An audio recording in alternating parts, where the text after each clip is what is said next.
నాణాలు వారసత్వ అధ్యయనాల్లో తెలంగాణ ముందు ఉండాలన్నారు డిప్యూటీ సీఎం బట్టి విక్రమార్క. నాణాల అధ్యయనం అంటే ఆలోచనలను అధ్యయనం చేయడమేనని చెప్పారు.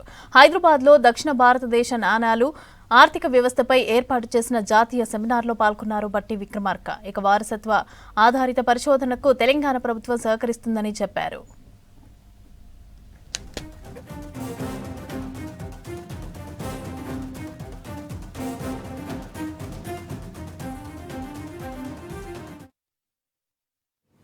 Government of Telangana for organizing this very special academic event, and I congratulate the director Arjun Rao Garu and his entire team for their effort and commitment. This seminar is historic in its own right. In the 114-year journey of the Department of Heritage, previously the Department of Archaeology and Museums, this is the first time we are hosting a full-fledged national seminar dedicated entirely to coinage. For a department that has been seen empires rise, fall, and sometimes reappear in our textbooks, this is truly a shining milestone. And it is a moment of pride, not just for Telangana, but for both Telugu speaking, both the states. Numismatics may appear to be the study of something small, but metal discs that fit into the palm of our hands. But anyone who has ever looked closely at a coin knows it holds an entire world. I sometimes think coins are the earliest form of compressed data. They pack into a few grams of metal the story of an economy, a ruler's aspirations, technological advances, trade routes, religious symbolism, and even diplomatic relations. If archaeologists had invented the zip file, they would have called it a coin. Southern India is one of the richest numismatic traditions in the world. From the Satavahanas and Ikshwakus, who stamped their economic footprint across the vast trade networks, to the mighty Kakatiyas and the grandeur of Vijayanagara, our region's coins reveals a history of innovation, artistic refinement, and sophisticated statecraft. జలసౌధలో irrigation శాఖ ఈఎన్సీలు ఉన్నతాధికారులతో NDSA chairman Anil Jain భేటీ అయ్యారు. రాష్ట్రంలోని ప్రాజెక్టుల పరిస్థితి, చేపట్టాల్సిన చర్యలపై చర్చించారు. రాష్ట్రంలోని పలు ప్రాజెక్టులకు సంబంధించి ఇప్పటికే నివేదికలు ఇచ్చింది ఎన్డీఎస్ఏ. జాతీయ డ్యామ్ సేఫ్టీ చట్టం ప్రకారం చేపట్టాల్సిన చర్యలపై చర్చించారు చైర్మన్ అనిల్ జైన్. నిర్దిష్ట గడువుల ప్రకారం పనులు చేయాలని చెప్పారు. డ్యాంల సమగ్ర మూల్యాంకనం ప్రక్రియ పూర్తి చేసేందుకు 2026 డిసెంబర్ వరకు గడువు ఉంది. ఇక ప్రక్రియ పూర్తి చేసేందుకు చర్యలు తీసుకుంటామని తెలంగాణ ప్రభుత్వ అధికారులు తెలిపారు. ఇక సమగ్ర మూల్యాంకనం కోసం స్వతంత్ర ప్యానెల్ ఏర్పాటు చేస్తామని చెప్పారు అనిల్ జైన్.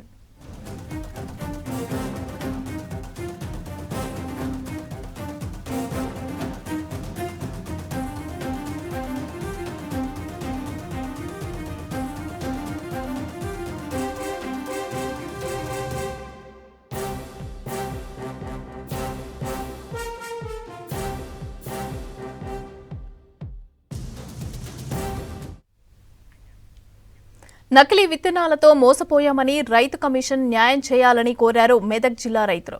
నకిలీ సీడ్తో మోసపోయామని చేగుంట మండలం రుక్మాపూర్ గ్రామానికి చెందిన రైతులు రైతు కమిషన్ను ఆశ్రయించారు.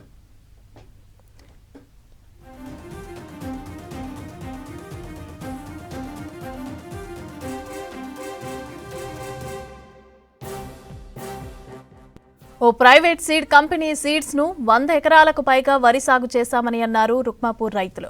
8 క్వింటాళ్ల దిగుబడి మాత్రమే వచ్చిందని వాపోయారు. ఎకరానికి 30-35 క్వింటాళ్ల ధాన్యం దిగుబడి వస్తుందని సీడ్ కంపెనీ నమ్మించిందన్నారు. ప్రభుత్వం ఇచ్చే ధర కంటే క్వింటాల్కు అదనంగా 150 రూపాయలు చెల్లిస్తామని హామీ ఇచ్చారన్నారు. కానీ ఇప్పుడు నకిలీ విత్తనాలతో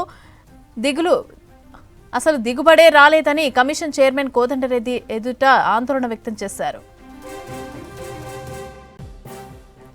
సీడ్ కంపెనీ మోసాన్ని కలెక్టర్, జిల్లా వ్యవసాయ శాఖ అధికారుల దృష్టికి తీసుకెళ్లామన్నారు జిల్లా రైతులు. అయితే అధికారులు విచారణ కమిటీ పేరిట కాలయాపన చేస్తున్నారన్నారు. రైతు కమిషన్ చొరవ తీసుకుని రుక్మాపూర్ రైతు కమిషన్ చైర్మన్ కు విన్నవించారు. ఇక కమిషన్ కంపెనీ సీడ్స్ నష్టంపైన సర్వే జరిపి రైతులకు న్యాయం చేసేందుకు చర్యలు చేపడతామని హామీ ఇచ్చారు చైర్మన్ కోదండరెడ్డి.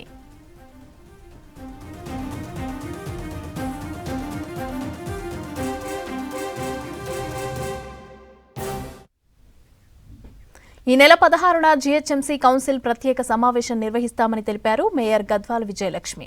వార్డుల డీలిమిటేషన్ ప్రిలిమినరీ నోటిఫికేషన్ను సభలో ప్రవేశపెడతామని అన్నారు. కౌన్సిల్ మీటింగ్లో కార్పొరేటర్ల అభిప్రాయాలు, అభ్యంతరాలు, సూచనలు తీసుకుంటామని అన్నారు అధికారులు. ఇక కౌన్సిల్ మీటింగ్కు కార్పొరేటర్లు హాజరై అభిప్రాయాలు తెలపాలని కోరారు జీహెచ్ఎంసీ కమిషనర్ ఆర్వి కర్ణన్.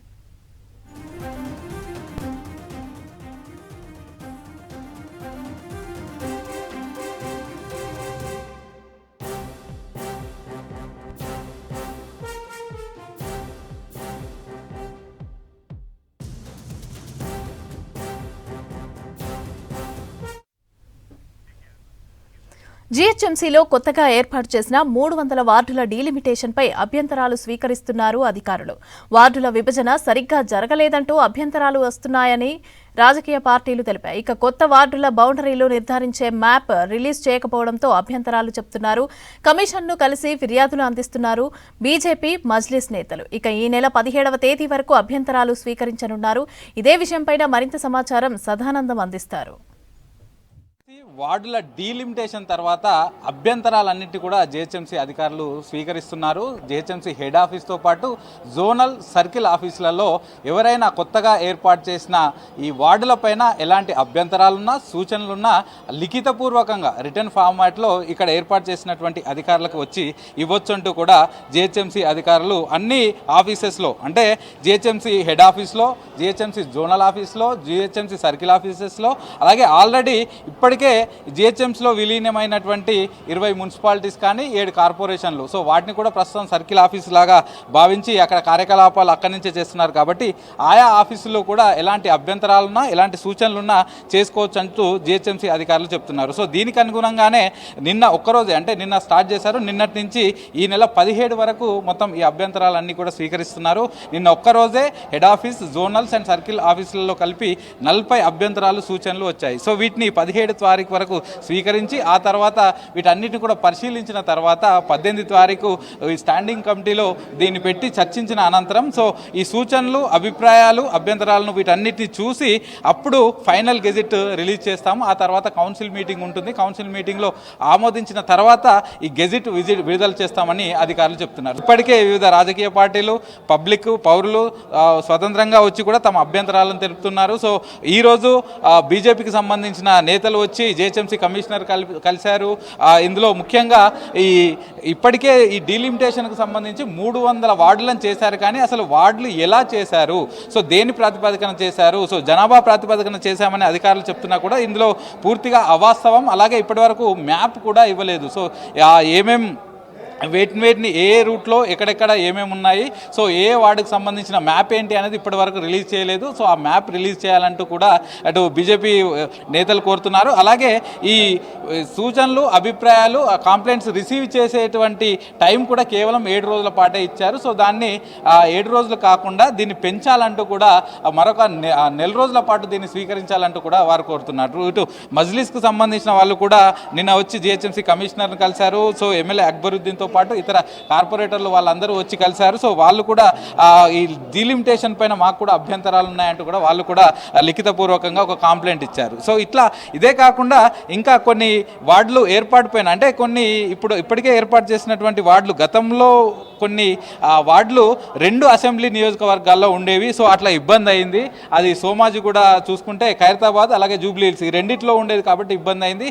అట్లాంటివి సరిచేస్తామని చెప్పారు. సో వాటిని సరిచేయడంలో భాగంగా ఇంకొన్ని మాత్రం ఒక్కొక్క డివిజన్ 2 నియోజకవర్గాల్లో వచ్చిందంటూ కూడా కొన్ని అభ్యంతరాలు వస్తున్నాయి. సో ఇట్లా చాలా వరకు అభ్యంతరాలు వస్తున్నాయి. ముఖ్యంగా మ్యాప్ రిలీజ్ చేయాలి. ఆ మ్యాప్ ఆధారంగా మేము అసలు ఏమేమి ఉన్నాయి ఏంటి చూసి చెప్తామంటూ కూడా ఇంకొంతమంది కోరుతున్నారు. సో ఇక కొత్తగా ఏర్పాటు చేసినటువంటి ఈ వార్డుల్లో అంటే గతంలో ఎగ్జిస్టింగ్ జిహెచ్ఎంసీ పాత జిహెచ్ఎంసీ ఏదైతే ఉందో దానిలో ఉన్నటువంటి 150 వార్డులను ఇప్పుడు మరిన్ని పెంచి అంటే వాటిలో ఇంకా ఎక్స్ట్రాగా వాటికే 97 వార్డులను పెంచి ఎగ్జిస్టింగ్ జిహెచ్ఎంసీలోనే ఆల్మోస్ట్ ఇక్కడ 247 వార్డులను డివిజన్లుగా విభజించారని చెప్తున్నారు. సో అంటే గతంలో ఉన్నటువంటి వాటినే జనాభా పెరిగింది కాబట్టి సిటీలో వాటిని పెంచారు. అలాగే ఇప్పుడు కొత్తగా జాయిన్ అయినటువంటి మున్సిపాలిటీస్ 20 అలాగే కార్పొరేషన్లు 7 ఈ 27కి కలిపి 53 మాత్రమే ఇచ్చారు. సో పెంచాల్సిన వార్డులను పెంచకుండా జనాభా ప్రతిపాదికన కేవలం ఎగ్జిస్టింగ్లో ఉన్నటువంటి జిహెచ్ఎంసీలో మాత్రమే పెంచారంటూ కూడా కొన్ని ఇట్లాంటివి అభ్యంతరాలు వస్తున్నాయి. సో వీటన్నిటిని కూడా పరిశీలిస్తామని అధికారులు చెప్తున్నారు. సో వీటిని ఒక్కొక్కరు ఎవరైనా అది వివిధ సంస్థల నుంచి కావచ్చు, రాజకీయ పార్టీల నుంచి కావచ్చు, లేకుంటే డైరెక్ట్గా పబ్లిక్ పౌరులు కావచ్చు, వాళ్ళు డైరెక్ట్గా ఎవరైనా వచ్చి రిటర్న్ పూర్వకంగా ఇవ్వచ్చు అని చెప్తున్నారు. ఇక అసెంబ్లీ నియోజకవర్గాలుగా వీటిని విభజించారని చెప్తున్నారు. కాబట్టి ఈ సిటీ అవుట్స్కట్స్లో ఉన్నటువంటి ఇప్పుడు కొత్తగా జాయిన్ అయినటువంటి మున్సిపాలిటీస్ కార్పొరేషన్లు ఇక్కడ పబ్లిక్ ఎక్కువగా ఉన్న జనాభా ఎక్కువగా ఉన్న తక్కువ డివిజన్లు మాత్రమే చేశారని చెప్తున్నారు. సో ఒక జవహర్ నగర్ లాంటిది కేవలం ఒక డివిజన్గానే ఉంచారు. సో ఇట్లాంటివి కాకుండా వీటిని కూడా పెంచి బాగుండేదని కూడా కొందరు చెప్తున్నారు. సో ఈ అన్ని అంశాలను ప్రస్తుతానికైతే అధికారులు స్వీకరిస్తున్నారు. సో అభ్యంతరాలు కానీ సూచనలు కానీ ఏమున్నా రిటర్న్ పూర్వకంగా ఇవ్వాలంటున్నారు. సో 17th వరకు ఇవన్నీ రిక్వెస్ట్లు మేము స్వీకరిస్తాం. ఆ తర్వాత వీటన్నిటిని పరిశీలిస్తాం. ఈ నెల 18th స్టాండింగ్ కమిటీ మీటింగ్ ఉంటుంది. సో దానిలో వీటిపైన చర్చిస్తాం. ఆ తర్వాత అధికారులు పూర్తిగా దీన్ని ఇవి ఆల్రెడీ వచ్చినటువంటి పబ్లిక్ నుంచి వచ్చిన అభ్యంతరాలను సూచనలు స్వీకరించి దానికి అనుగుణంగా ఫైనల్ నోటిఫికేషన్ డ్రాఫ్ట్ అనేది ఒకటి రిలీజ్ చేస్తామని చెప్తున్నారు. So before that council meeting కూడా పెట్టి దానిలో చర్చించి కౌన్సిల్ ఆమోదం కూడా పొందాలి కాబట్టి సో ప్రత్యేకంగా కౌన్సిల్ సమావేశం కూడా పెట్టాలా అధికారులు ఆలోచిస్తున్నారు. సో దీనికోసమే ప్రత్యేకంగా పెట్టాలా లేకపోతే ఎట్లాగూ జనవరిలో ఇటు బడ్జెట్ సెషన్ ఒకటి పెట్టాల్సి ఉంటుంది. సో దానికోసం దీన్ని రెండింటిని కలిపి పెట్టాలనేది మాత్రం అధికారులు ఆలోచిస్తున్నారు. సో మొత్తానికి ఈ నెల 17 వరకు ఎవరైనా ఇటు పబ్లిక్ అయినా రాజకీయ పార్టీలైనా ఎవరైనా రిటర్న్ పూర్వకంగా హెడ్ ఆఫీస్ కానీ జోనల్ సర్కిల్ ఆఫీసులలో ఈ అభ్యంతరాలు తెలుపొచ్చంటూ జిహెచ్ఎంసీ కమిషనర్ చెప్తున్నారు. కెమెరా పర్సన్ మణితో సదానందం, V6 న్యూస్, హైదరాబాద్. మహిళా పెన్షనర్స్ కు హెల్త్ కార్డులు ఇవ్వాలని ప్రభుత్వాన్ని కోరారు women pensioners association chairperson Umadevi. Chief secretary, finance సెక్రటరీలను కలిసి వినతి పత్రాలు ఇచ్చామన్నారు. హాస్పిటల్కి వెళ్తే ట్రీట్మెంట్ అందేలా రాష్ట్ర ప్రభుత్వం చర్యలు తీసుకోవాలని అన్నారు. తమకు వచ్చే పెన్షన్ డబ్బులు సరిపోవటం లేదని, ఇక కార్పొరేట్ హాస్పిటల్స్ కు వెళ్లి లక్షల రూపాయలు చెల్లించలేకపోతున్నామన్నారు. మెడికల్ రియంబర్స్మెంట్ కు బదులు హెల్త్ కార్డులు ఇవ్వాలని ప్రభుత్వాన్ని కోరారు విమెన్ పెన్షనర్స్ అసోసియేషన్ సభ్యులు.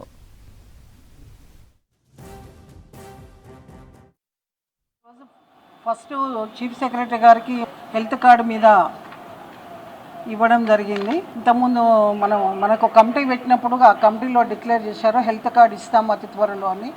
దానికి జీవో ఇష్యూ చేయమని చీఫ్ సెక్రటరీ గారిని కలిసాము. ఆ తర్వాత ఈరోజు మన ఫైనాన్స్ సెక్రటరీ గారిని కూడా కలవడం జరిగింది. అతి త్వరలో చీఫ్ సెక్రటరీ గారు మాత్రం చెప్పడం ఏమైంది జరిగిందంటే తప్పకుండా కొంచెం లేట్ కావచ్చు మేడం, తప్పకుండా 100% హెల్త్ కార్డు ఇస్తాం మేము. ఈసారి ఇచ్చిన తర్వాత హెల్త్ కార్డు మళ్ళీ వెనక్కి పోవద్దనే ఉద్దేశంతోనే మేమంతా కూడా దాని మీద కసరత్తు చేస్తున్నాము. కొంచెం లేట్ అయినా కూడా పక్కా హెల్త్ కార్డు ఇవ్వడం జరుగుతుందని చెప్పారు. రిటైర్ అయిన వాళ్ళ మహిళా పెన్షనర్స్ ఉన్నారు ఎంతోమంది, వారికి వచ్చే రాయితీలు ఇమ్మీడియట్గా ఇవ్వండి. అందులో విడోస్ ఉన్నారు, చేతగాని వాళ్ళు ఉమెన్స్ ఉన్నారు. ఏదో కొద్దిమంది మాకు చేతనైన కాడికి మేము ఏదో అసోసియేషన్ పెట్టుకొని ఉమెన్స్కు ఇవ్వాలండి అని చెప్పి మేము తిరగడం జరుగుతుంది. సికింద్రాబాద్ లో దారుణ ఘటన వెలుగులోకి వచ్చింది. మార్కెట్ పిఎస్ పరిధిలోని బాబా క్రిస్టల్ లాడ్జిలో 6 దుండగులు ఓ మైనర్ బాలికను గ్యాంగ్ రేప్ చేశారు. ఈ ఘటనలో 2 మైనర్లతో పాటు 4 యువకులను సంగారెడ్డి పోలీసులు అరెస్టు చేశారు. ఈ నెల 4వ తేదీన సంగారెడ్డిలో మైనర్ బాలిక మిస్సింగ్ అయింది. ఇక సిటీకి తీసుకువచ్చిన బాలికను గమనించిన నిందితుల్లో ఒకరు అదేవిధంగా లాడ్జీలో బంధించి గ్యాంగ్ రేప్ చేశారు. సెల్ ఫోన్ సిగ్నల్ ఆధారంగా బాలిక సికింద్రాబాద్ లాడ్జిలో ఉన్నట్లు గుర్తించారు. లాడ్జిపై రైడ్ చేసిన పోలీసులు 4 అదుపులోకి తీసుకున్నారు. గ్యాంగ్ రేప్ కి పాల్పడ్డ నిందితులపైన ఫోక్సో కేసు నమోదు చేశారు. ఇక మైనర్లను జువైనల్ హోమ్ కి తరలించారు పోలీసులు.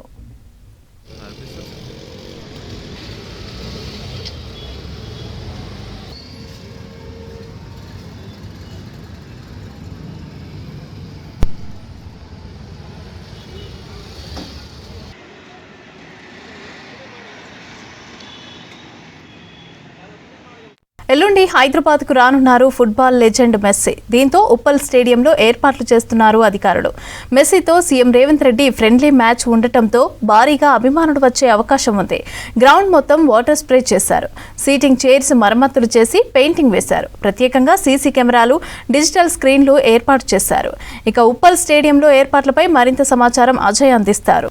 13న ఉప్పల్ స్టేడియం వేదికగా ఫుట్బాల్ దిగ్గజం మెస్సీ, రాష్ట్ర ముఖ్యమంత్రి రేవంత్ రెడ్డి ఇద్దరు కూడా ఫుట్బాల్ మ్యాచ్లో తలబడనున్నారు. కాబట్టి ఉప్పల్ స్టేడియంలో ప్రస్తుతం మనం ఉన్నాం. మ్యాచ్ ఇక్కడే జరగనుంది. సో ఈ ఉప్పల్ స్టేడియం అంటే ఒక విధంగా క్రికెట్ స్టేడియం అవ్వడంతో ఇక్కడ ఫుట్బాల్ సంబంధించిన మ్యాచ్ జరగాలి అంటే కొంతమేరకు గ్రౌండ్ సంబంధించి పూర్తిగా మరమ్మతులు చేస్తున్న సిచ్యువేషన్ మనం చూస్తున్నాం. మొత్తం వాటర్ చేస్తున్నారు. ఎక్కువసార్లు వాటర్ చేసి గ్రౌండ్ని మొత్తం కూడా తడిపిన తర్వాత ఇటు ఫుట్బాల్ ఆడడానికి కాస్త అనుకూలంగా ఉంటుందని భావిస్తున్నారు. కాబట్టి గ్రౌండ్ సంబంధించి మొత్తం కూడా ఏర్పాట్లు చేస్తున్న సిచ్యువేషన్. దాదాపుగా ఉప్పల్ స్టేడియంలో ఫుట్బాల్ మ్యాచ్కి సంబంధించి ఒక క్రేజ్ క్రియేట్ అయింది. ప్రపంచవ్యాప్తంగా కూడా తెలంగాణ రాష్ట్రం వైపు అంటే ఈ మ్యాచ్ ద్వారా ఫుట్బాల్ దిగ్గజం మెస్సీ హైదరాబాద్ రావడము, అందులోనూ తెలంగాణ రాష్ట్ర ముఖ్యమంత్రి రేవంత్ రెడ్డి ఒక జట్టులో ఇద్దరు కూడా 5 నిమిషాల పాటు కూడా మ్యాచ్లో ఆడనున్నారు. సో 2 టీమ్స్ సంబంధించిన మ్యాచ్ జరిగే టైంలో కూడా వీళ్ళు మ్యాచ్ చూస్తారు. ఇద్దరు లాస్ట్ 5 మినిట్స్ ఆడతారు. ప్రస్తుతం మనం చూస్తున్నాము ఫుట్బాల్ గోల్స్ సంబంధించి 2 గోల్ పాయింట్స్ ఏదైతే ఉంటాయో వాటికి సంబంధించిన మరమ్మతులు చేస్తున్నారు. వాటికి పెయింటింగ్స్ వేస్తున్న సిచ్యువేషన్ ఉంది. సో గ్రౌండ్ సంబంధించి మాత్రము గ్రాస్ కావచ్చు వాటన్నిటిని కూడా ఎక్కడికక్కడ పూర్తి స్థాయిలో కూడా ఎప్పటికప్పుడు గ్రౌండ్లో ఎలాంటి ఇబ్బందులు తలెత్తకుండా, ఎందుకంటే ఫుట్బాల్ గేమ్ ఆడేటప్పుడు ప్లేయర్స్ సంబంధించి కూడా గ్రౌండ్ అనుకూలించాలి కాబట్టి వాళ్ళకి ఎలాంటి ఇబ్బందులు లేకుండా పూర్తి స్థాయిలో ఇటు గ్రౌండ్ సంబంధించిన మరమ్మతులు, గ్రౌండ్ సంబంధించిన ఏర్పాట్లు మొత్తం కూడా చేస్తున్నారు. మనం చెప్తున్నట్లు మొత్తం వాటర్ చేస్తున్న సిచ్యువేషన్. దాదాపు ఉదయం నుండి సాయంత్రం వరకు రెగ్యులర్గా వాటర్ చేస్తున్నారు. మొత్తము గ్రౌండ్ని మొత్తం కూడా ఇటు గ్రాస్ కావచ్చు లేకపోతే అవుట్ఫీల్డ్ క్రికెట్ సంబంధించి అవుట్ఫీల్డ్ ఏదైతే ఉంటుందో దాన్ని మొత్తం కూడా వాటర్ చేస్తున్న సిచ్యువేషన్ ఉంది. మెయిన్గా ఉన్నతాధికారులు ఎప్పటికప్పుడు మానిటరింగ్ చేయడంతో పాటు గ్రౌండ్ లెవెల్లో అధికారులు ఎప్పటికప్పుడు కూడా పర్యవేక్షిస్తున్న సిచ్యువేషన్ ఉంది. ఉప్పల్ స్టేడియం సంబంధించి మొత్తం కూడా ఈ మ్యాచ్ కారణంగా ఇటు శాంతి భద్రతలకు కావచ్చు లేకపోతే ట్రాఫిక్ సంబంధించి కావచ్చు ఇతరేతర అంశాలకు సంబంధించి ఎక్కడ ఇబ్బందులు తలెత్తకుండా పూర్తి స్థాయిలో పోలీసులు చర్యలు తీసుకోవాలని ఇప్పటికే రాష్ట్ర డీజీపీ శివధర్ రెడ్డి కూడా ఒక సమీక్ష సమావేశం ఏర్పాటు చేసి ఉప్పల్ స్టేడియంలోనే ఆ సమావేశం ఏర్పాటు చేసుకున్నారు. ఆ సమావేశంలో ఉన్నతాధికారులకు కూడా ఆదేశాలు జారీ చేశారు. స్టేడియం సంబంధించి పరిసర ప్రాంతాలు మొత్తం కూడా పోలీసులు తమ ఆధీనంలోకి తీసుకోవాలి. ఎట్ ది సేమ్ టైం ఎక్కడ కూడా లా అండ్ ఆర్డర్కి ఇబ్బందులు ఏర్పడొద్దు, ట్రాఫిక్ సంబంధించిన సమస్యలు తలెత్తొద్దు. ఎందుకంటే వేలాది మంది వీక్షించడానికి వస్తుంటారు కాబట్టి వాళ్ళకి ఎక్కడ ఇబ్బందులు తలెత్తకుండా అంటే మ్యాచ్ వీక్షించడానికి వచ్చేవారితో పాటు కామన్ పబ్లిక్ ఎవరైతే ఉంటారో వీళ్ళ మధ్యలో ఎలాంటి క్లాష్ జరగకుండా ట్రాఫిక్ సంబంధించి ఇతరేతర అంశాలపైన పూర్తి స్థాయిలో కూడా దృష్టి పెట్టాలి అని ఇప్పటికే ఆదేశాలు ఇవ్వడంతో పాటు మెయిన్గా బ్యారిగేట్లని ఇప్పుడు ప్రస్తుతం మనం స్టేడియం లోపల ఉన్నాము. స్టేడియం బయట బ్యారిగేట్లను ఏర్పాటు చేసి బ్యారిగేట్ల క్యూ లైన్ ద్వారానే మొత్తం అందరు లోపలికి వచ్చే విధంగా ఎక్కడ తొక్కిసలాట కావచ్చు ఇబ్బందులు తలెత్తకుండా చర్యలు తీసుకోవాలి అంటూ కూడా ఆదేశాలు జారీ చేశారు. మొత్తానికి స్టేడియం మధ్యలో ఏదైతే మ్యాచ్ జరిగే ప్లేస్ ఉందో దాన్ని మొత్తం కూడా పూర్తి స్థాయిలో కూడా ఏర్పాట్లు చేస్తున్న సిచ్యువేషన్ ఉంది. సో 13వ తేదీ మ్యాచ్ కోసం కూడా అందరూ ఎదురు చూస్తున్నారు. ఒక హైప్ క్రియేట్ అయిపోయింది.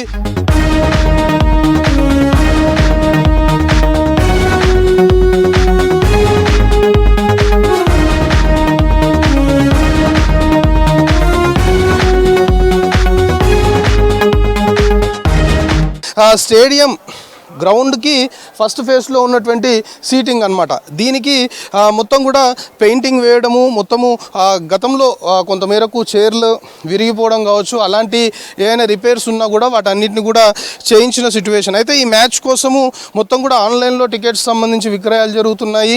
మొత్తం కూడా ఇటు సీటింగ్ సంబంధించి కూడా ఒక్కొక్క దానికి ఒక్కొక్క రేట్ని అలర్ట్ చేసి ఆన్లైన్లో దీనికి సంబంధించిన టికెట్స్ అమ్మకాలు జరుగుతున్నాయి. మెయిన్గా ఈ కింద ఫస్ట్ లెవెల్ ఆఫ్ సీటింగ్ అని చెప్పుకుంటే మొత్తం కూడా ఈ పై వరకు కూడా ఈ సీటింగ్ సంబంధించిన ఏర్పాట్లని దాదాపుగా కంప్లీట్ చేశారు. మధ్య మధ్యలో చైర్స్ అయితే కొన్ని ఇరిగి ఉండడం కావచ్చు, లేకపోతే కొంతమేరకు ఇబ్బందికరంగా ఉన్న వాటన్నిటిని ఆల్రెడీ రెక్టిఫై చేయడంతో పాటు ఆల్మోస్ట్ సీటింగ్ సంబంధించిన ఏర్పాట్లు మొత్తం చేశారు. పెయింటింగ్ మొత్తం కూడా కంప్లీట్ అయిపోయింది. At the same time cricket మ్యాచ్లు జరిగిన టైంలో ఈ సీటింగ్ సంబంధించిన వ్యవహారంలో కొంతమేరకు ఆరోపణలు కూడా ఉన్నాయి. కాబట్టి ఇప్పుడు ఈ ప్రతిష్టాత్మకమైన ఫుట్బాల్ మ్యాచ్ సంబంధించి మళ్ళొకసారి ఉప్పల్ స్టేడియం లో జరుగుతుంది.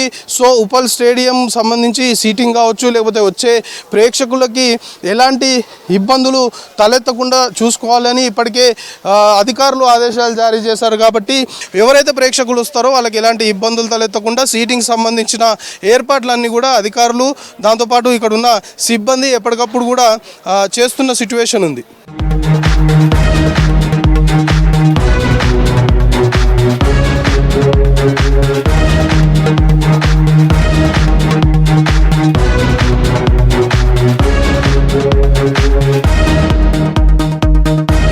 డిజిటల్ స్క్రీన్ల వద్ద ఉన్నాం. ఫుట్బాల్ మ్యాచ్ జరుగుతున్న టైంలో ఉప్పల్ స్టేడియంలో ఈ డిజిటల్ స్క్రీన్స్ని ఏర్పాటు చేశారు. మ్యాచ్ జరిగే ఏరియా చుట్టూరా కూడా ఈ డిజిటల్ స్క్రీన్స్ ఏర్పాటు చేశారు. ఈ డిజిటల్ స్క్రీన్స్ పైన ఇటు తెలంగాణ రాష్ట్ర ప్రభుత్వము ప్రతిష్టాత్మకంగా ఇటు ఫుట్బాల్ దిగ్గజం మెస్సీని హైదరాబాద్ తీసుకురావడము, అతని ద్వారా గేమ్ ఆడించడము. సో దీనికి సహకరిస్తున్న వారు ఎవరైతే ఉంటారో వారికి సంబంధించి వాటన్నిటిని కూడా ఇక్కడ డిస్ప్లే చేయనున్నట్లు మనకు తెలుస్తుంది.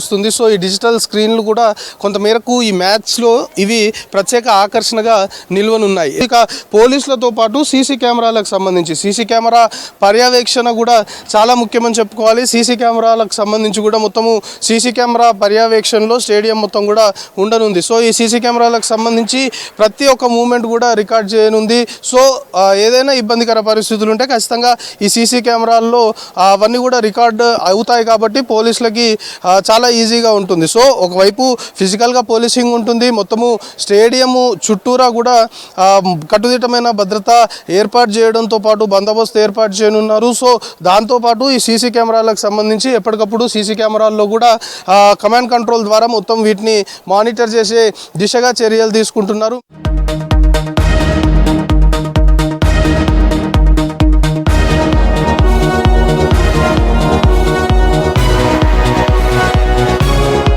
ఇది ఉప్పల్ స్టేడియం వేదికగా జరగనున్న ఫుట్బాల్ మ్యాచ్ సంబంధించి ఏర్పాట్లు దాదాపు చివరి దశకు చేరుకున్నాయి. మరికొన్ని గంటల్లోనే మ్యాచ్ జరగనుంది. కాబట్టి ఇటు స్టేడియం సంబంధించి కావచ్చు, గ్రౌండ్ సంబంధించి, అట్ ది సేమ్ టైం పోలీసుల పరంగా లా అండ్ ఆర్డర్, ట్రాఫిక్, ఇతరేతర అంశాలకు సంబంధించి ఎంటైర్ అన్ని పరిగణలోకి తీసుకొని ఏర్పాట్లకు సంబంధించి మాత్రం తుదిదశకు చేరుకున్నాయి. మొత్తము వచ్చే ప్రేక్షకులకి ఎలాంటి ఇబ్బందులు తలెత్తకుండా ఏర్పాట్లు చేస్తున్నాము అని అధికారులు చెప్తున్నారు. కెమెరా పర్సన్ జగన్తో కలిసి అజయ్ V6 న్యూస్, హైదరాబాద్.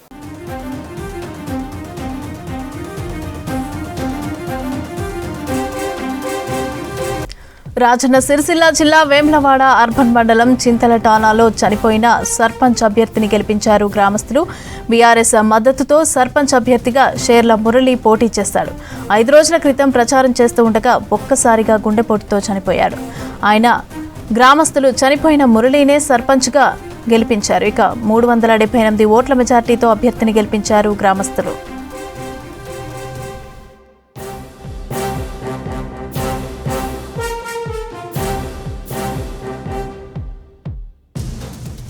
అయితే అధికారులు అఫీషియల్గా ఇంకా ప్రకటించలేదు. దీనికి సంబంధించిన మరిన్ని డీటెయిల్స్ బాబు యాదవ్ అందిస్తారు. బాబు యాదవ్, చెప్పండి, చనిపోయిన అభ్యర్థినే గెలిపించినట్టుగా తెలుస్తోంది, డీటెయిల్స్ ఇవ్వండి. మమత, మనకు రాజన్న సిరిసిల్ల జిల్లాలో ఈ మొదటి ఫేసింగ్ ఏదైతే ఎన్నికలు ఉన్నాయో దీని ఒక అనూహ్య పరిణామంగా చోటు చేసుకుంది. అభ్యర్థి మృతి చెందిన గ్రామస్తుల అభిమానాన్ని మాత్రం పోగొట్టుకోలేకపోయారు. తన మృతిని గుర్తుండిపోయే విధంగా ఆ అభ్యర్థికి ఓట్లేసి గెలిపించిన ఘటన అయితే మనకు వేములవాడ అర్బన్ మండలం చింతల్తాన ఆర్ఎన్ఆర్ కాలనీలో అయితే చోటు చేసుకుంది. ఒక్కసారిగా అభ్యర్థి గెలుపొందడంతో ఆ గ్రామస్తులంతా ఒక్కసారిగా చాలా సంతోషం వ్యక్తున్నారు. ఎందుకంటే అభ్యర్థి మృతి చెందిన విషయం తెలిసినప్పటికీ కూడా తనను గెలిపించారు. అయితే మనకు చేర్ల మురళి ఈయన ఏదైతే బీఆర్ఎస్ పార్టీ అభ్యర్థి ఉన్నారో మనకి చింతల్తాన ఆర్ఎన్ఆర్ కాలనీ అభ్యర్థిగా అయితే పోటీ చేస్తాడు. అయితే ఈ ప్రచారం చేసే క్రమంలోనే ఒక్కసారిగా ఆయనకు హార్ట్ అటాక్ వచ్చింది. హార్ట్ అటాక్ రావడంతో హాస్పిటల్ తరలించే క్రమంలో మృతి చెందాడు. అంటే అయినప్పటికీ కూడా అప్పుడు పోలింగ్ అధికారులు ఎన్నికలు నిలిపివేస్తారని చెప్పేసి అనుకున్నప్పటికీ ఆ పోటీలో మరి ఇద్దరి కంటే ఎక్కువ సభ్యులు ఉండడంతో యథావిధిగా అయితే పోలింగ్ నిర్వహించారు. దీంతో మనకు ఇవాళ జరిగినటువంటి ఈ సర్పంచ్ ఎన్నికల్లో మనకు అంటే ఆ ఊర్లో మనకు ప్రధానంగా 1717 ఓట్లు పోలైనాయి. దానిలో మనకు ఆయన మన ఈ చెర్ల మురళి 739 ఓట్లు మనకు తీసుకోగలిగాడు. తన ప్రత్యర్థి పైన దాదాపు 370 ఓట్ల మెజార్టీతో గెలుపొందాడు. అయితే గెలుపొందినప్పటికీ కూడా మనకు ఈ అభ్యర్థి మృతి చెందడంతో ఎక్కడ ఉన్న పోలింగ్ అధికారులు మాత్రం అభ్యర్థి గెలుపును ప్రకటించలేకపోయారు. ఎందుకంటే అభ్యర్థి లేకపోవడంతో ప్రకటించలేకపోయారు. కొంత అసలు ఏం చేయాలన్నా కూడా కొంత అర్థం కాని దాదాపు 2-3 గంటల సేపు వాళ్ళు ఉత్కంఠభరితంగానే సాగింది. గ్రామస్తులంతా కూడా పోలింగ్ స్టేషన్ వరకు చేరుకున్నారు. తదనంతరం ఎప్పటిలాగానే ఆ ఉప సర్పంచ్ పదవి ఏదైతే ఉందో ఉప సర్పంచ్ పదవిని యథావిధిగా అయితే వాళ్ళు నిర్వహించారు అధికారులు. ఉప సర్పంచ్ ఏదైతే గొట్ల కుమార్ అనే అభ్యర్థిని అయితే అధికారులు అయితే ప్రకటించారు. అయితే దీనిపైన మాత్రం కొంత అధికారుల మధ్య కూడా కొంత అర్థం కాని పరిస్థితి. వెంటనే ఈ యొక్క అంశాన్ని మాత్రం రాష్ట్ర ఎన్నికల సంఘం దృష్టికి అయితే తీసుకెళ్లారు. రాష్ట్ర ఎన్నికల సంఘం మరి ఈ ఎన్నికను మళ్ళీ నిర్వహిస్తారా లేదంటే ఉప సర్పంచ్కి ఈ యొక్క సర్పంచ్ని కొనసాగిస్తారా అనేది కొంత వేచి చూడాల్సిన అవసరం ఉంది. ఏదేమైనప్పటికీ ఈ ఒక వింతైన ఘటన చెప్పుకోవచ్చు. ఇది ఒక చరిత్రలోనే అభ్యర్థి మృతి చెందిన వారం రోజుల క్రితం మృతి చెందినప్పటికీ కూడా మళ్ళీ అతన్ని గెలిపించడం అంటే కొంత రియల్లీ ఇది ఒక గ్రామస్తులు అయితే అంత ఏకతాటిపై నిలిచి మాత్రం గెలిపించారు మమత. రైట్, థ్యాంక్ యూ బాబు యాదవ్. రాష్ట్రంలో ఫిజికల్ అఫెన్స్లు ఇతర నేరాల సంఖ్య తగ్గినా సైబర్ క్రైమ్స్ మాత్రం రోజుకు పెరుగుతున్నాయి. నగరంలోని 3 కమిషనరేట్లతో పాటు రాష్ట్ర వ్యాప్తంగా సైబర్ బాధితులు చాలా మందే ఉన్నారు.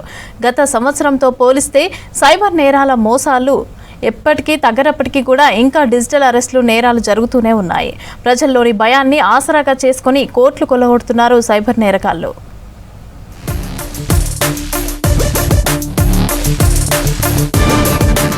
ఫిజికల్ అఫెన్స్ కంటే సైబర్ నేరాలు పెరుగుతున్నాయి. ప్రజల వీక్నెస్ ను క్యాష్ చేసుకుంటున్నారు సైబర్ కేటుగాళ్లు. రోజుకో కొత్త మోసాలతో రెచ్చిపోతున్నారు. సైబర్ క్రైమ్ పోలీసులు ఎన్ని చర్యలు తీసుకుంటున్నా అంతకు మించి అడ్వాన్స్ గా నేరాలకు పాల్పడుతున్నారు. డిజిటల్ అరెస్ట్ పేరుతో ప్రజలను భయపెట్టి డబ్బులు దండుకుంటున్నారు సైబర్ నేరగాళ్లు. సోషల్ మీడియా యాప్లతో ప్రజలకు ఆడియో, వీడియో కాల్స్ చేసి మీ ఫోన్ నంబర్లను ఉగ్రవాదులు వాడుతున్నారని బెదిరిస్తున్నారు. మీపై ముంబై క్రైమ్ బ్రాంచ్లో కేసు నమోదైందంటున్నారు. మీ బ్యాంక్ అకౌంట్లలో హవాలా డబ్బులు బదిలీ చేస్తున్నారని, మరికొందరు డ్రగ్స్ పార్సిల్ వచ్చాయని బ్యాంక్ అకౌంట్ వివరాలు చెప్పాలని భయపెడుతున్నారు. ఈ కేసులు క్లోజ్ చేయడానికి డబ్బులు పంపించాలని సూచిస్తున్నారు. డబ్బులు ట్రాన్స్ఫర్ చేసిన తర్వాత కాల్ కట్ చేస్తున్నారు సైబర్ నేరగాళ్లు. గ్రేటర్ హైదరాబాద్లో 10 నుంచి 15% డిజిటల్ అరెస్ట్ కేసులు నమోదవుతున్నాయన్నారు cyber crime inspector Dilip Kumar. Retired ఉద్యోగులు, వృద్ధులను ఎక్కువగా టార్గెట్ చేసి బెదిరించి డబ్బులు దండుకుంటున్నారని తెలిపారు. అయితే ప్రభుత్వ ఏజెన్సీలు ఆన్లైన్లో ఎంక్వైరీ చేయవన్నారు cyber crime inspector Dilip Kumar. మొదటగా సైబర్ నేరగాళ్ళు ఏం చేస్తారంటే సిబిఐ ఆఫీసర్స్ అని చెప్తూ, అదేవిధంగా పోలీస్ అఫీషియల్స్ అని చెప్తూ, అదేవిధంగా ఆర్బీఐఎం అఫీషియల్స్, అదేవిధంగా కస్టమ్స్ ఆఫీసర్స్ అని చెప్తూ ఇనిషియల్గా మనకు వాట్సాప్ కాల్స్ ద్వారా కానీ లేదంటే డైరెక్ట్ కాల్స్ ద్వారా కానీ మనకు కాల్ చేసి పేరు మీద కేసు రిజిస్టర్ అయిందని చెప్తారు. అదేవిధంగా ఆధార్ కార్డు ఇల్లీగల్గా యూజ్ చేసినామని చెప్తారు. తర్వాత ఫేక్ పిఎస్ బ్యాక్గ్రౌండ్ ఒకటి క్రియేట్ చేస్తారు. ఫేక్ ఐడి కార్డ్స్, తర్వాత యూనిఫామ్ ధరించి ఉంటారు.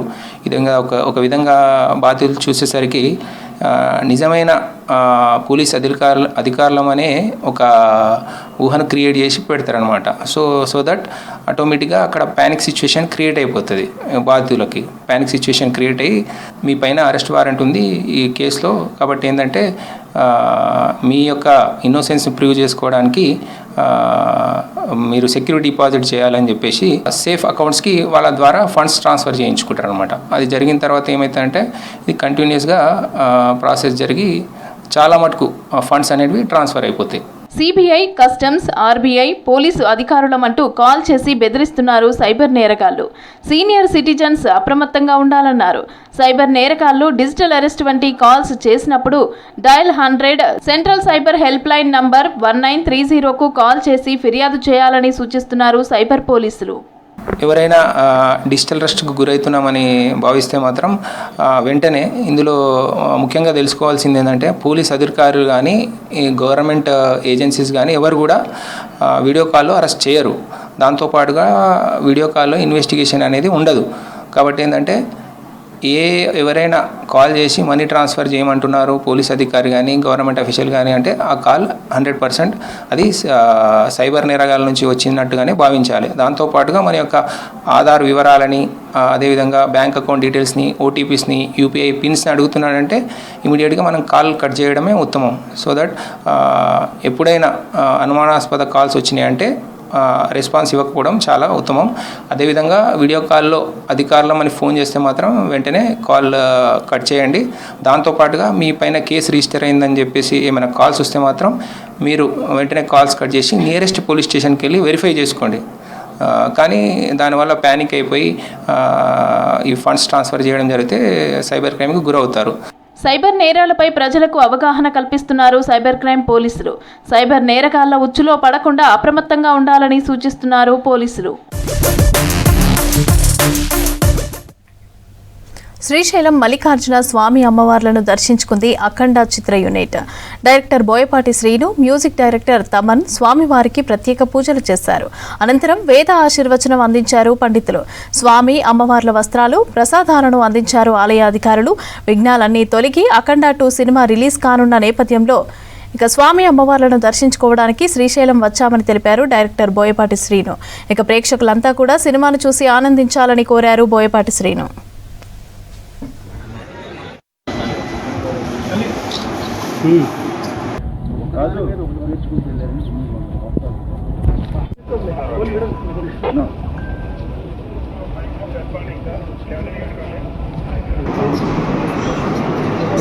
అభివృద్ధిరస్తు.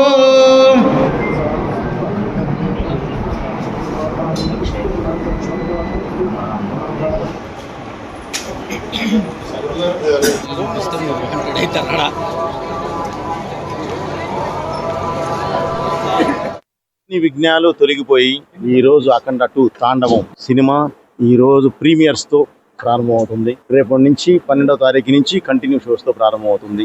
సో ఈ విఘ్నాలు తొలగిపోయాయి కాబట్టి స్వామివారి దర్శనానికి వచ్చి దర్శనం చేసుకొని కొత్తగా తెలుపుకొని అందరూ హ్యాపీగా సినిమా చూడండి. ఒక మంచి సినిమా తీసి మీ ముందుకు తీసుకొచ్చాము. తప్పకుండా మీరు ఆ సినిమాని బాగా ఎంజాయ్ చేస్తారు. సినిమా చూడండి. మనం మంచి సినిమా తీస్తాము.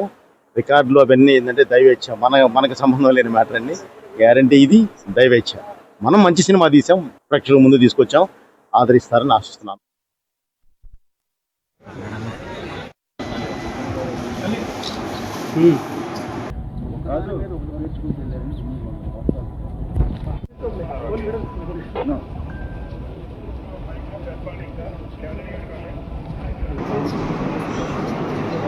అభివృద్ధిరస్తు.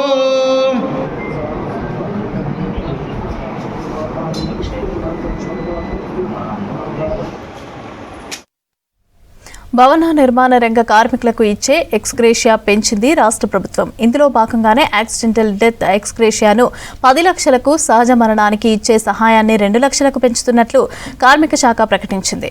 వివిధ నిర్మాణ పనులు చేస్తున్న వారు ప్రమాదవశాత్తు ప్రాణాలు కోల్పోతే వారి కుటుంబాలకు అండగా నిలిచేందుకు ఈ ఆర్థిక సహాయాన్ని అందించనుంది ప్రభుత్వం.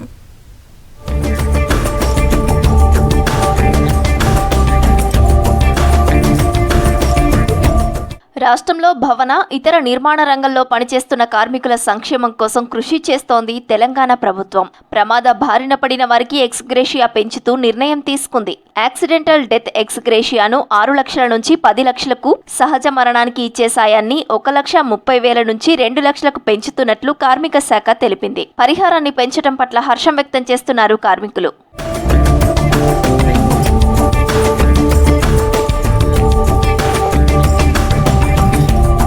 Telangana builders and other construction workers welfare board కింద 28,68,046 మంది కార్మికులు రిజిస్టర్ అయి ఉన్నారు. దీనిలో కూలీలు, తాపి మేస్త్రీలు, ఎలక్ట్రీషియన్లు, హెల్పర్లు, పెయింటర్లు, సోలార్ ఫెన్సింగ్ వర్కర్లు, కార్పెంటర్లు, సెంట్రింగ్ కార్మికులు ఉన్నారు. వీరితో పాటు వెల్డర్లు, వాచ్మెన్లు, టనెల్ వర్కర్స్, బావి పూడిక తీసేవారు, మార్బుల్, టైల్స్ వర్కర్లు, రాళ్లు కొట్టేవారు, రోడ్డు నిర్మాణ కార్మికులు, pump operators, municipal drainage workers, mixer డ్రైవర్లు, మెకానిక్, ల్యాండ్స్కేపింగ్ వర్కర్లు మొత్తం 54 రకాల కేటగిరీల కార్మికులు ఉన్నారు. వీరిలో 60 ఏళ్ల లోపు ఉండి లేబర్ కార్డు ఉన్న వారందరికీ ప్రమాద బీమా వర్తిస్తుందన్నారు కార్మికులు. మనకు కార్మిక కోసం ఒక జీవో రిలీజ్ చేయడం జరిగింది. అది ఏంటంటే మనకు సాధారణ మరణం చేస్తే కార్మికులు ఎవరైనా ₹1,00,000 నుంచి 2 లక్షలు ఎక్స్గ్రేషియా ఇవ్వడం జరుగుతుంది కాబోయే రోజుల్లో. నెక్స్ట్ ఇప్పుడు ఉన్న జీవో ప్రకారం, కొత్త జీవో ప్రకారం. అలాగే సహజ మన ప్రమాదవశాత్తు చనిపోయిన వారికి కూడా 6 లక్షల నుంచి 10 లక్షలు చేయడం జరిగింది. అలాగే ఈ జీవో ఇష్యూ చేసినందుకు ముఖ్యంగా మన సీఎం గారికి, అలాగే మినిస్టర్ గారికి ఇద్దరికి మా వడ్ర సంఘం తరఫున, ట్రస్ట్ తరఫున మేము ధన్యవాదాలు తెలియజేస్తూ, అనేక విధాలుగా ప్రమాదాల్లో చనిపోతున్నది, వారి కుటుంబాలకు అనేక విధాలుగా లాస్ అవుతున్నది కనుక 10 లక్షల రూపాయలు ప్రమాదం శాతం మరణిస్తే 10 లక్షలు చేయాలని చెప్పినాం. వారు సహజ మరణం పొందితే 1,00,000 నుంచి 2 లక్షలు చేయాలని గత ప్రభుత్వానికి అనేక విధాలుగా విన్నపాలు చేసుకున్నా కుదరలేదు. మంత్రి వివేక్ గారు గత 15 రోజుల కిందట వారిని కలిసి మేము వారికి వివరించడం జరిగింది. ఆ బోర్డులో అనేక విధమైన డబ్బులు ఉన్నాయి కార్మికులవి, దానివల్ల ఉపయోగం ఉంటుందన్నప్పుడు వారు మొన్న వారం రోజుల కిందట బోర్డు మీటింగ్ చేసుకొని చేసినందుకు వారికి, ఈ ప్రభుత్వానికి ధన్యవాదాలు తెలియజేస్తున్నాం. భవన నిర్మాణ రంగాల్లో పనిచేసే 54 విభాగాల కార్మికుల కోసం పథకాలను అమలు చేస్తోంది కార్మిక శాఖ. పని ప్రదేశాల్లో ప్రమాదవశాత్తు చనిపోయే కార్మికులకు యాక్సిడెంటల్ డెత్ కింద 6 లక్షలతో పాటు దహన సంస్కారాల కోసం 30,000 ఇచ్చేవారు. ఈ ఎక్స్గ్రేషియాను ప్రభుత్వం 10 లక్షలకు పెంచింది. అలాగే సహజంగా మరణిస్తే దహన సంస్కారాలకు 30,000తో పాటు బాధిత కుటుంబానికి 1,00,000 సాయం అందజేసేవారు. ఈ సాయాన్ని ప్రస్తుతం 2 లక్షలకు పెంచింది రాష్ట్ర ప్రభుత్వం.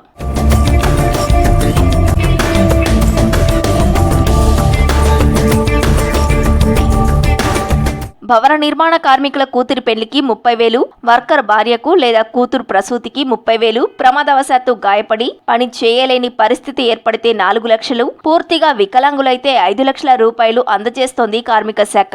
ఎక్స్గ్రేషియా పెంపుపై కార్మిక సంఘాల నేతలు సంతోషం వ్యక్తం చేశారు. కార్మిక శాఖ మంత్రి వివేక్ వెంకటస్వామిని కలిసి కృతజ్ఞతలు తెలిపారు కార్మికులు. గత ప్రభుత్వ హయాంలో అనేకసార్లు ఆందోళనలు చేసినా పట్టించుకోలేదని, ప్రస్తుతం కాంగ్రెస్ సర్కారు ఎక్స్గ్రేషియాను పెంచడం ఆనందంగా ఉందన్నారు కార్మిక సంఘాల నాయకులు. 6 లక్షల రూపాయలు ప్రమాదవశాత్తు మరణిస్తే వాళ్ళకి బీమా వర్తింపజేసేది. అట్లే సహజ మరణం జరిగితే కనుక 1,00,000 రూపాయలు ఇచ్చేది. ఇప్పుడు వచ్చిన కాంగ్రెస్ ప్రభుత్వం మంత్రి గారు వివేక్ గారి ఆధ్వర్యంలో 6 లక్షలు ఉన్న ప్రమాద బీమాను 10 లక్షల వరకు, సహజ మరణం జరిగితే 1,00,000 రూపాయలు ఉన్న బీమాను 2 లక్షలకు పెంచి ఇవ్వడం వడ్డర్లకు, మిగతా ఈ భవన నిర్మాణ కార్మికులకు అది ఎంతో ఉపయోగకరంగా ఉంటుందని కార్మిక శాఖ మంత్రివర్యులు, గనుల మంత్రివర్యులు అయిన వివేక్ సార్ గారికి ప్రత్యేకంగా కృతజ్ఞతలు తెలుపుతున్నాం. కాంగ్రెస్ ప్రభుత్వం, కార్మిక శాఖ మంత్రి వివేక్ వెంకటస్వామి కార్మికుల సంక్షేమం కోసం కృషి చేయడం పట్ల హర్షం వ్యక్తం చేస్తున్నారు కార్మిక సంఘాల నాయకులు.